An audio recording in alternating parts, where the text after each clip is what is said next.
relationship, because before a strike can happen, there should have been a collaborative relationship between the workers, the employee, and the employer. And when we are talking of these ingredients, we are talking of mutual respect on both sides. We are talking of regular and constant communication, because the absence of regular and constant communication leads to misinformation.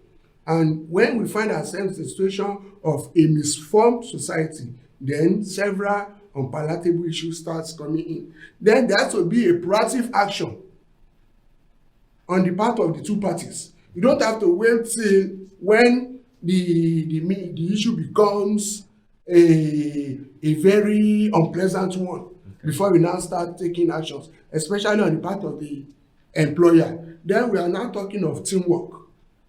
So these are the ingredients that are involved in collaborative relationship between the employee and the employer. So it is when all these ingredients are not available that we will now start talking of strike. Okay, good. You have mentioned 4 causes now that you call ingredients. Number one, there should be this mutual understanding. There should be communication. There should teamwork. Be, even before teamwork, you mentioned proactiveness. Yes.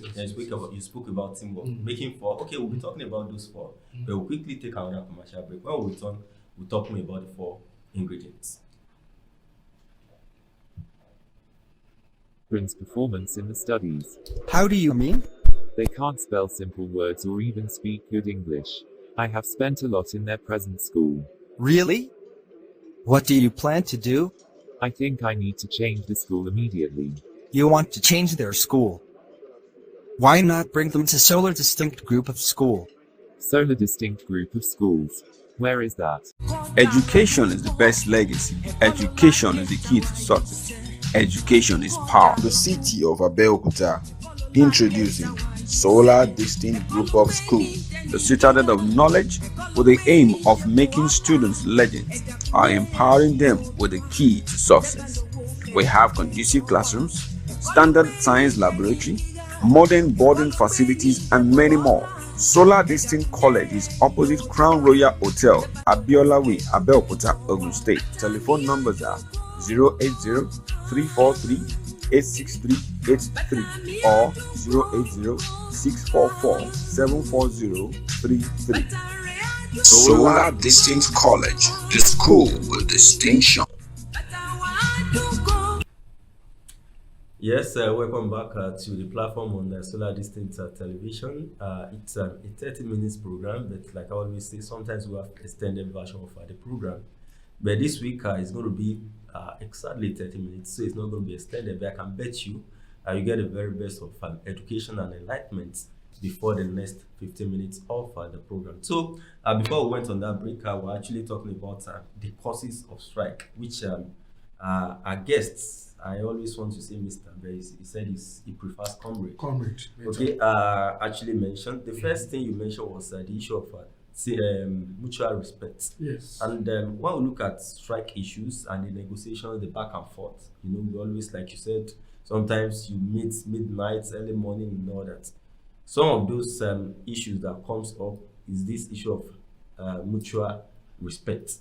Sometimes the government feels like, and it appears sometimes, don't let me say the government feels like, it appears sometimes like, when you negotiate, it's supposed to be win-win situation. It's all about give and take. But sometimes, the government appears to find themselves in a very difficult situation. Because when we're talking about governance, education is key. But there are so many other factors that are begging for attention. So sometimes this government appears, to be in a very tight situation. And, sometimes you see representatives of government saying that, like sometimes they are kind of being, the unions always want to win more than. So, in terms of the mutual respect or mutual understanding, or whichever we want to put it, how do you also, as a union, when you go for some of these negotiations, how do you show that kind of level of understanding to know that governance, education is key, is the bedrock of any development, but governance, it's all about every other issues apart from education? Well, that's a very simple but highly sensitive aspect of the issue that you have actually tried to draw my attention to. And before I go into that, permit me to say that the essence of the effective management of any organization, but this time around tertiary education institutions is concerned, requires the involvement of vibrant trade unions for the attainment of industrial harmony. So probably that is why I want to take a slight exception to your statement where you said that it's like the unions want to I said it appears. I didn't say it's like that. It is an erroneous impression because in the first instance, when we are to have negotiation, we call it negotiation in the trade union parlance. When we are to negotiate with the government, we know we have 4 key variables to address. We'll go with about 10 because we know that if we are to present that 4, at the end of the day, we may not, maybe 1 or 2. Yeah. So by the time we now which is go, a reasonable thing to do. So we'll go with about 10, but we now try to prioritize it. And obviously, I want to believe that the 10 are also things that of course, yes, that affects the welfare of our members. The scale of preference cannot be that is just it. That is just it. So that is what we do. So that then, because we also have our own people back that we cannot fail to disappoint. Because they are the ones that elected us into these offices. And they will be expecting much from us. And even for government, nobody wants to go into any negotiation and be at a disadvantage. That is it. So they will also come with a strong strategy. But even if you look at it critically, you discover that we are just errand boys. Because at the end of the day, whatever we're able to achieve, whatever we're able to bring out of negotiation, these are the people that will benefit more. Because they are our guys at whatever level. Be it educational institutions, industry, or what have you. Anytime any trade union groups that serves as a pressure groups agitates for the welfare of their members, the people that are on the opposing side too, they will benefit at the end of the day. And they are the ones that will benefit more because they are the top echelon over there. So whenever we go into negotiation with them, we are always conscious of the fact that there is need for us for this mutual respect. But most times the government don't usually accord us that mutual respect that we require. Because some of them will be looking down on us that, is it not Atinuke that is my boy in the office, now talking to me as the provost of my college? Don't worry. But they are forgetting that we have that immunity. As a trade union leader, there's nothing they can do to us because we have the support of thousands of our members. So they dare not try to intimidate us. So whenever we go into negotiation with them, we are always conscious of this mutual respect of a team. And that is why we always take great exception to when they now try to take us for a ride. Gone were the days of banging the table when you are negotiating. Logic, sense of reasoning is not the order of the day. You present your facts.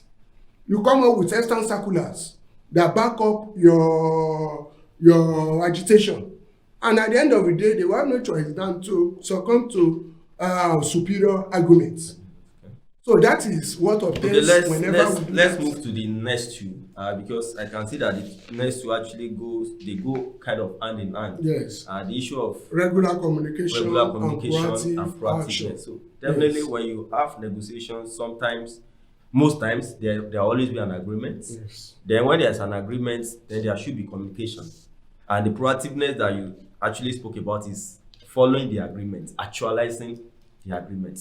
Now, in most cases, what we have seen in trade union disputes, particularly talking about either it is ASU, whether it's KOASU, whether it's ASU, whether it is SANU, or SUCON, or SANIC, or whichever academic, whatever higher institution unions, what we've seen that most times when you go on strike, what you always say is that the government has failed to honor that agreement, which means that the proactive aspect that you said is the one that has been called to question. Yes. So now, having been in this trade for the past 2 decades,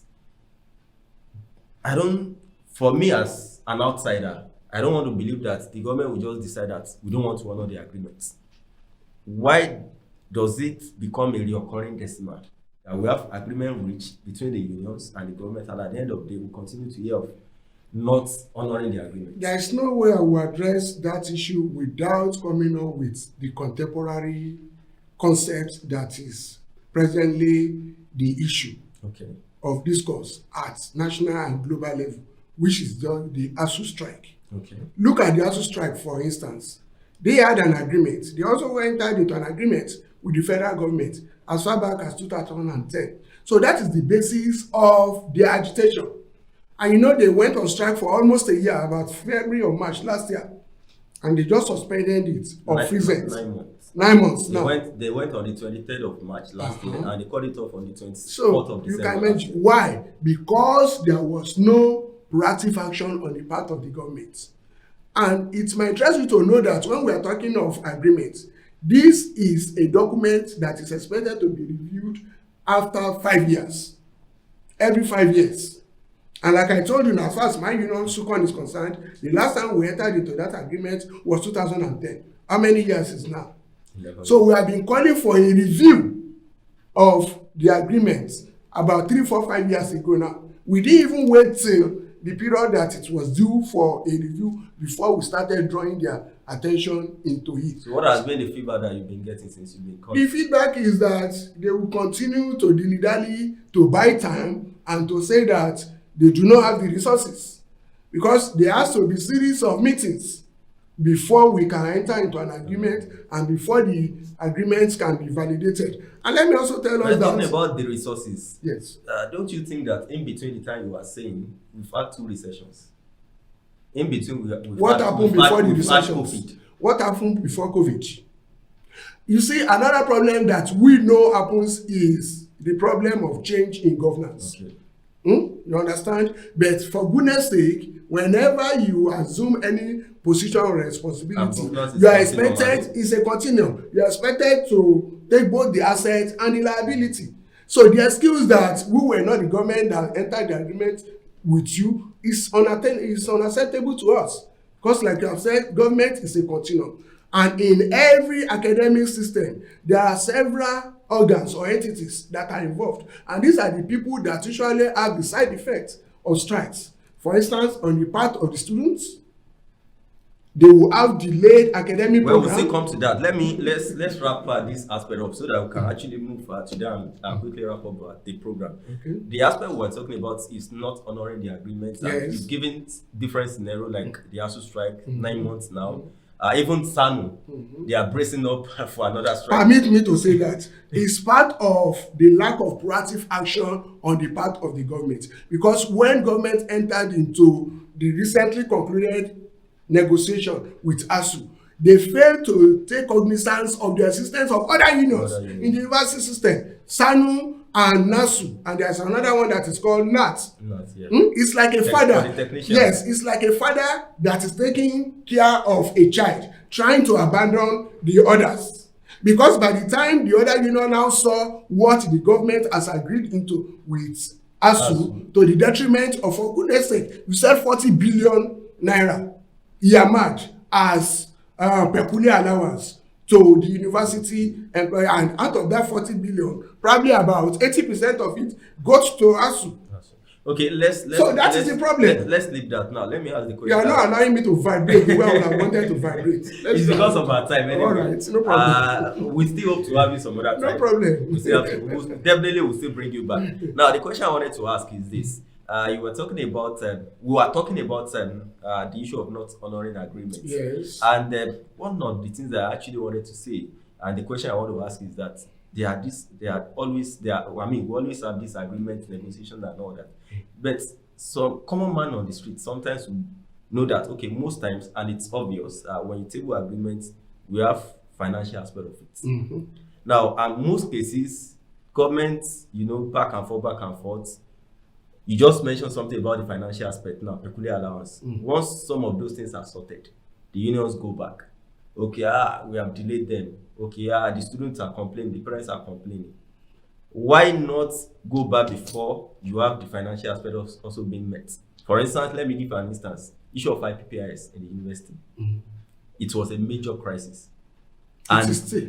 Yeah, and that a lot of time usually come up in this negotiation, and people will be like, okay, once they sort the issue of IPPIS now, maybe as we will go back.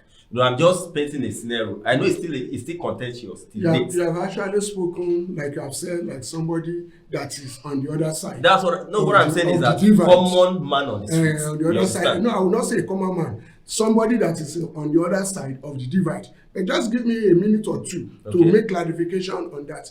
It is not almost all the time that whenever we agitate that it is usually based on financial issues. No, we always address issue of infrastructural decay. No, what I'm saying is that all those things are part of it. Yes. But people, because I've spoken to people, and I know what some people tell you that don't mind those people. Talk about some once, they will go back and all that. Although there are some that also understand the plight of these unions. Okay. Even outside the union, some will say the government should do the needful. We always have counter and we have pro and against, and anti rather. So for the pro that understand the plight of this union, my question is not for them. But for those that feels like once they sort, my question is for them. So how will you address such people? The fact is that, like we have said at the beginning of this particular discourse, whenever we go into negotiation with any organization or government, it's usually not with a win-win mindset. Okay. If you are able to achieve about 65-70% of our demands, then we'll take a review of what you have been able to achieve. Then we now give a setback, a time lag for the government to address the remaining ones. So by the time they address it, before that, of course, there will have been that understanding that, okay, we are now suspending this strike because you have been able to address this issue. It's not all the obviously now, because of that, what you are trying to tell such people with such a notion is that it is not only when they meet the financial aspects that you call up this strike. It must be to a certain extent. Yes. The financial may not be part of it. Yes. Okay, now let's go to the other aspect that you were talking about, the issue of the effect of strike. Okay. On the kids, that they will have their time wasted. When two elephants actually fight, the grass will definitely suffer for it. Okay. So the effects, how do you normally feel as unionists when you look at these kids, either in colleges of education, polytechnic, or universities, but you still believe that this is something we have to fight for? This is something that we have to do to make the system better. But these kids are also losing valuable times. It's my trust to know that it's not only the students that loses whenever there is a strike action. The government itself loses, because at the end of the day, whether they like it or not, they will have to pay that salary, right? And they will also have to engage some stakeholders in order to resolve the issue. In doing that, some resources that they should have expended on addressing the issues raised by the unions will also be wasted. Then on the part of the students, of course, time wastage due to the strike action. There will be destruction in the academic program. In fact, some of them, probably because of morality or lack of funding, loses their admission. By the time the strike is suspended, some of them don't usually go back to the school. So we'll have to go and source for more funds so as to now give it another try. And of course, the staff too. The staffs that are involved in the strike action also loses so many things. How do you lose? Because you get your money. Apart from when the issue of also that their salaries were being seized, but you get your salary. So how do you lose as staff? Financial insecurity. Because during that time, they will have to go and cap a begging to their family and friends, because the salary will not be paid during that time. And it's going to be based on serious agitation. The government is not willing, but because there is a clause in the Trade Union Act that says that whether they go on strike or not, you have to pay their salary. That is what is making the government, at the end of the day, for them to now listen to sense of reasoning. And of course, most times, brain drain.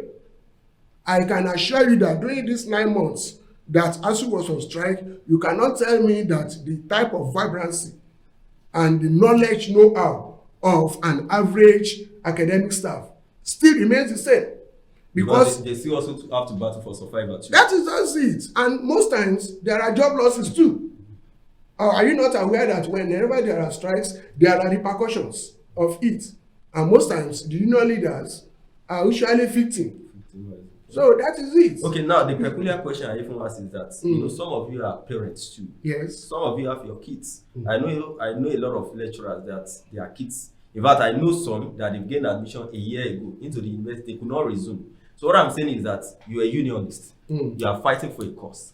Your kids are sitting down at home. Yes. How do you cope with such an emotion?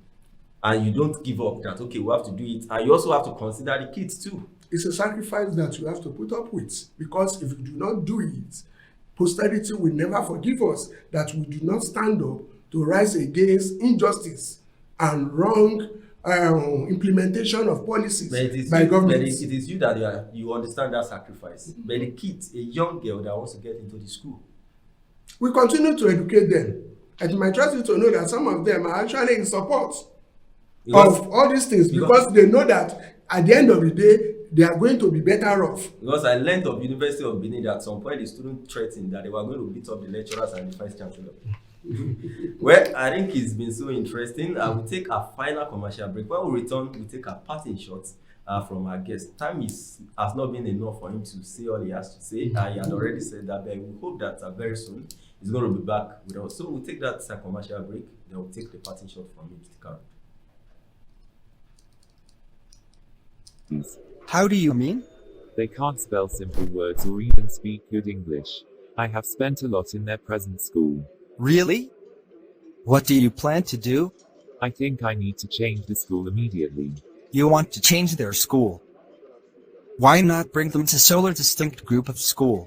Solar Distinct Group of Schools. Where is that? Education is the best legacy. Education is the key to success.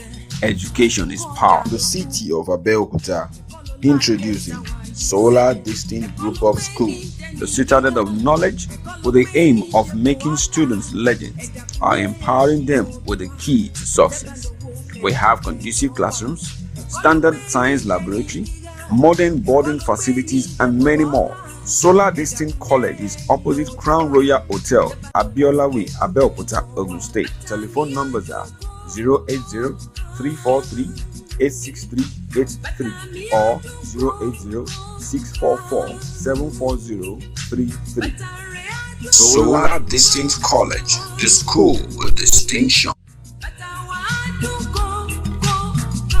I am not happy with the children's performance in. Yes, the program is still the platform. We're at the last half. Will I say half? The last part of the final half of the program. It's time for us to take our parting shots from our guests. And of course, before we do that, you can be part of it. I said it when we start the program. When we started the program, I beg your pardon, that you can also be part of it. Bring your goods and services. Let us help you to say it to the world. This is a global platform. Wherever you are, you can always watch this program. So that is why we're calling on you to be part of it. Reach out to us. You can come to our studio here at Solar Distinct Television. We are within the Solar Distinct College premises, or we'll be rolling out some some numbers that you can always reach out to be part of the program. But always get across to us. We do that, or you can go to our Facebook page, reach out to us on that too, so that we can actually give a voice to whatever you do, or whatever you sell, or whatever business that you transact. So, Comrade Atinuke, your parting shot on the program this morning. There is what is known as the 3 C's of trade union. In any struggle, we are usually guided by the 3 C's. The first one is consultation. We consult.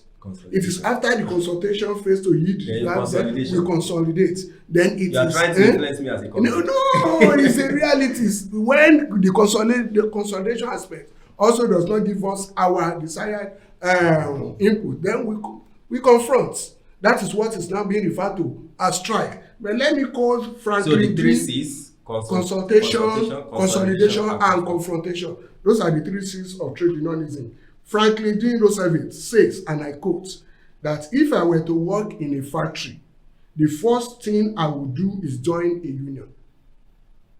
That is to underscore the relevance of a union. The unions gives a sense of security and belonging to employees. It also minimizes exposure to unfair labor practices and discrimination, because the relationship between you and your employer is not one of equals. You are not equal at all. The employee and employers, they are not equal. But being a union member, that imbalance will be fixed. Okay. So it will take care of any suppression or intimidation on the part of the employer. And finally, to say that when we are to go into negotiation, we are usually guided by several steps, about 8 steps of negotiation. Can you run quickly through those? Yes, we prepare for the negotiation. We argue, like you have been trying to argue with me now, how I wish it were to be with the government. Then we try to propose. After proposal, we package, we bargain, we close, then agreements.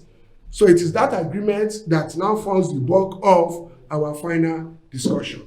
My prayer is that the government will continue and our employers of labor will continue to be sensitive to the needs and the yearnings of their employees, because at the end of the day, when there is an industrial harmony, it will be for the betterment of the organization and the government. Thank you very much, Comrade Ebun Atinuke, for being part of the program.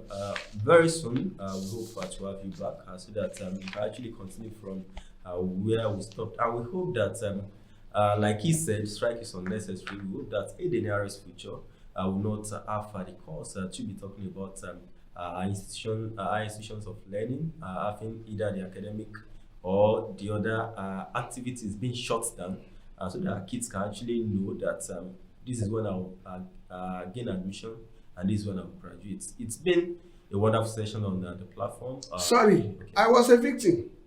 For my undergraduate days, degree that I should have spent 4 years, I eventually spent 7 years. I was a victim too. During the days of Governor Shegun Oshoba at Ogun State University there. I was a victim too. I also spent 7 years. I spent 7 years in the university. I never studied medicine. Neither did I study law. But it's well, and that is why. And sometimes when you look back, all those wasted years doesn't add anything to you at all. So we hope that it's a collective effort, and we hope that very soon in our dear country, Nigeria, we know, of course, to have strike actions on our institutions of learning. Do enjoy the rest of your day and the rest of the week, and do have a wonderful weekend. My name, once again, is Sanusi Latif. Bye for now. I am not happy with the children's performance in the studies. How do you mean? They can't spell simple words or even speak good English. I have spent a lot in their present school. Really? What do you plan to do? I think I need to change the school immediately. You want to change their school? Why not bring them to Solar Distinct Group of School? Solar Distinct Group of Schools. Where is that? Education is the best legacy. Education is the key to success. Education is power. The city of Abeokuta, introducing Solar Distinct Group of Schools, The citadel of knowledge with the aim of making students legends, are empowering them with the key to success. We have conducive classrooms, standard science laboratory, modern boarding facilities, and many more. Solar Distinct College is opposite Crown Royal Hotel, Abiola Way, Abeokuta, Ogun State. Telephone numbers are 080-343-86383 or 080-644-74033. Solar Distinct College, the school with distinction.